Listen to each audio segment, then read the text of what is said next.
मैं सर की बात का सबसे पहले जवाब देना चाहती हूँ। हमारी शादी छोटी उम्र में ही हो गई थी और उसके बाद 4 साल बाद सर को नौकरी लगी।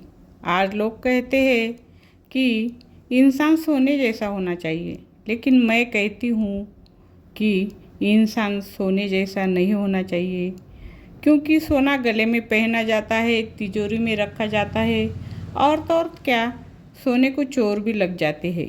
इंसान तो पारस जैसा होना चाहिए, जिसके साथ रहकर दूसरे लोग भी सोना हो जाए।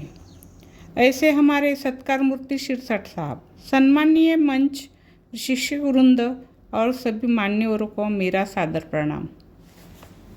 मैं यहाँ अपने कुछ शब्द रखना चाहती हूँ।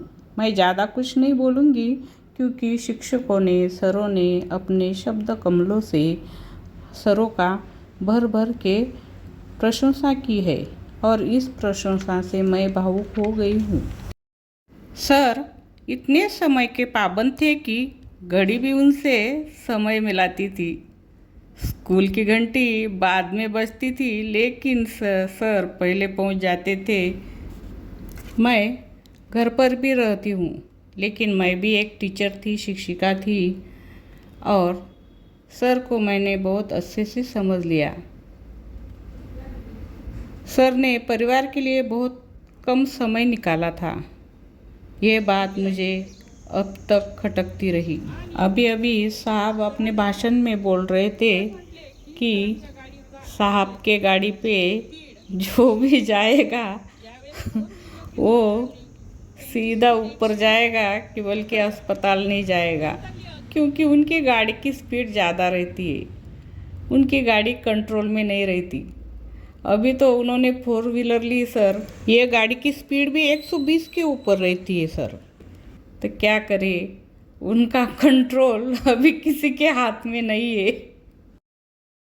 मैं उनकी पत्नी कम और दोस्त ज़्यादा बनकर रही। उनके स्वभाव को समझकर मैंने पूरे परिवार की जिम्मेदारी अपने कंधे पर ले ली। बच्चे की पढ़ाई से लेकर हमें हर जिम्मेदारी मैंने निभाई है।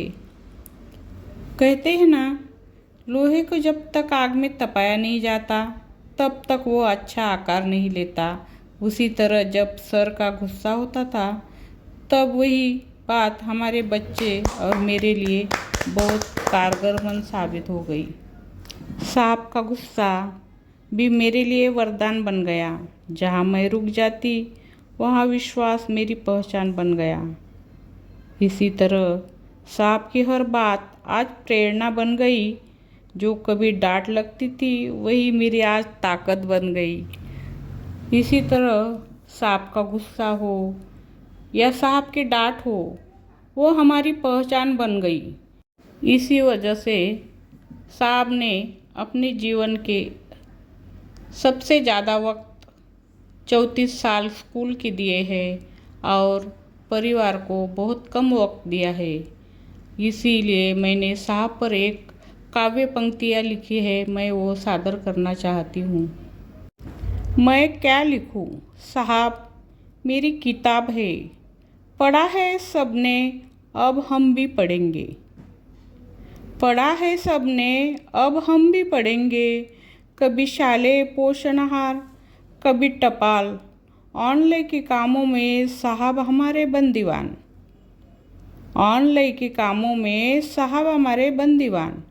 ख़त्म हो गया ऐसा चलेगा नहीं, एक बरस पाठशाला से पीछा कभी छूटेगा नहीं।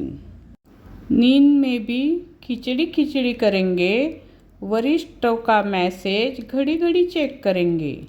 नींद में भी खिचड़ी खिचड़ी करेंगे, वरिष्ठों का मैसेज घड़ी घड़ी चेक करेंगे। साल दर साल की आदत छूटने को वक्त लगेगा।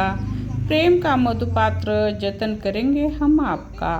प्रेम का मधुपात्र जतन करेंगे हम आपका। इतना बोलकर मैं अपने शब्द समाप्त करती हूँ। अब साहब घर पर ही रहेंगे, इसलिए थोड़ा मैं संभल कर बोलती हूँ। पहले उनका गुस्सा स्कूल पर निकलता था। अब मैं अकेली घर पे रहती हूँ, इसीलिए सब गुस्सा सर मुझ पर निकालेंगे।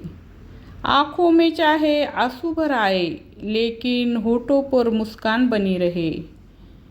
सफ़र भले ही यहाँ ख़त्म हो जाए, लेकिन यादों में हमेशा दिल में बनी रहे।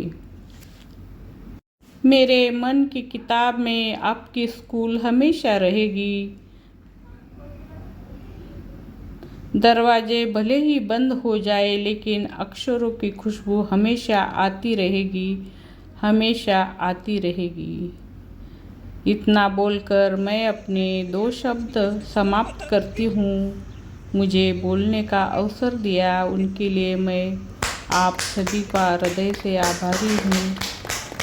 Thank you.